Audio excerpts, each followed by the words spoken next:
Lu pernah gak sih ngerasain yang namanya analysis paralysis? Pas lagi belanja, lu berdiri di depan rak sabun atau rak kopi yang niatnya cuma mau beli satu barang, tapi di depan lu ada ratusan pilihan, semuanya warna-warni, semuanya teriak pilih gue. Bukannya seneng karena banyak pilihan, lu malah stres, bingung. Akhirnya lu ambil barang yang biasa lu beli, atau lu ambil yang paling gampang dikenalin mata lu. Terus cabut dari situ.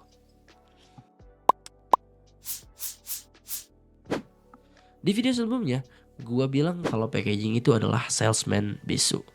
Tapi masalahnya, banyak brand yang salesman-nya ini ngomongnya ngalor ngidul. Informasi produknya acak-acakan, logonya kekecilan, rasanya nggak kebaca, manfaatnya ketimbun gambar.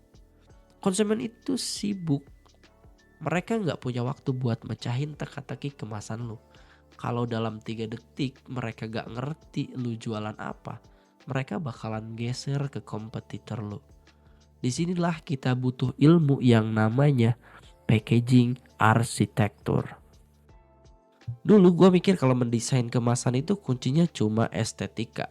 Pokoknya gambarnya harus bagus, warnanya harus ngejreng, dan logonya harus gede.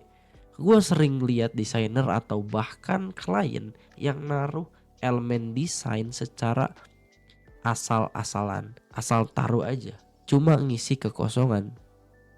Kita mikir packaging itu kanvas lukisan, bebas berekspresi. Padahal packaging itu lebih mirip bangunan daripada lukisan. Kalau lu bangun rumah tapi kamar mandinya di ruang tamu atau dapurnya di garasi, orang bakalan bingung cara makainya. Sama kayak kemasan, kalau strukturnya berantakan, mata konsumen bakal tersesat. Dan kalau mata mereka tersesat, dompet mereka pun bakalan tertutup. Sampai akhirnya gue belajar prinsip arsitektur yang bisa dipakai di desain. Prinsipnya simple. Form follow function. Bentuknya harus ngikutin fungsi. Gue nonton satu penjelasan menarik dari Erin Atkinson, seorang kreatif director yang ngebandingin packaging sama rumah. Rumah itu punya ruangan dengan fungsi yang jelas. Nah, kemasan lu juga harus dibagi jadi zona. Secara garis besar kita harus bagi kemasan jadi 2 zona utama. Yang pertama brand zone, zona untuk brand.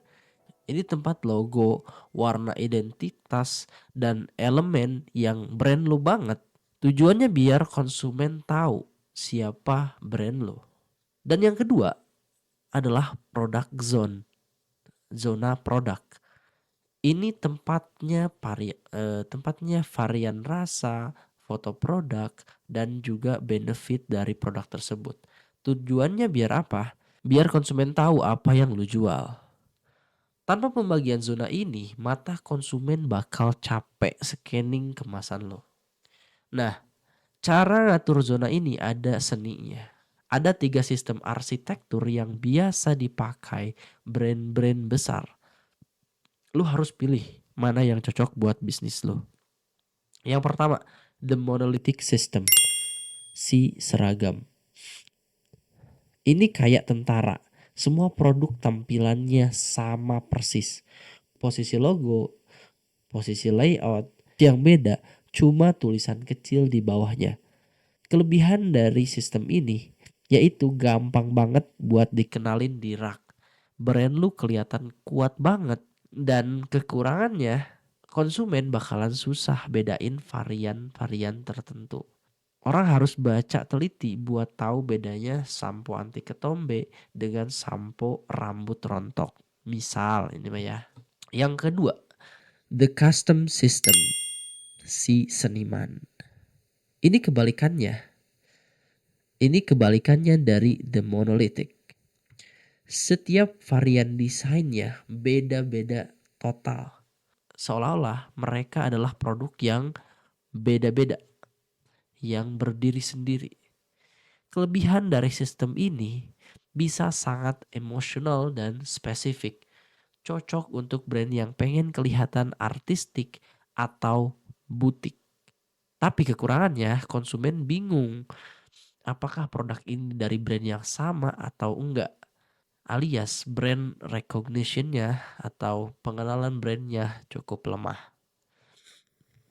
Yang ketiga, the hybrid system. Jalan tengah di antara the monolithic dan juga the custom. Dan ini adalah salah satu favorit gua. Ini gabungan dari keduanya. Strukturnya tetap sama, layoutnya tetap sama, brand zone-nya konsisten, tapi produk zone-nya akan difleksibelkan.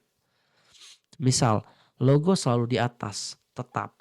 Tapi warna background dan ilustrasi berubah total sesuai rasa dan varian produk.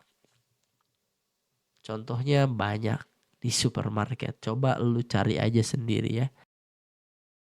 Setelah paham konsep ini, gua jadi sadar satu hal penting.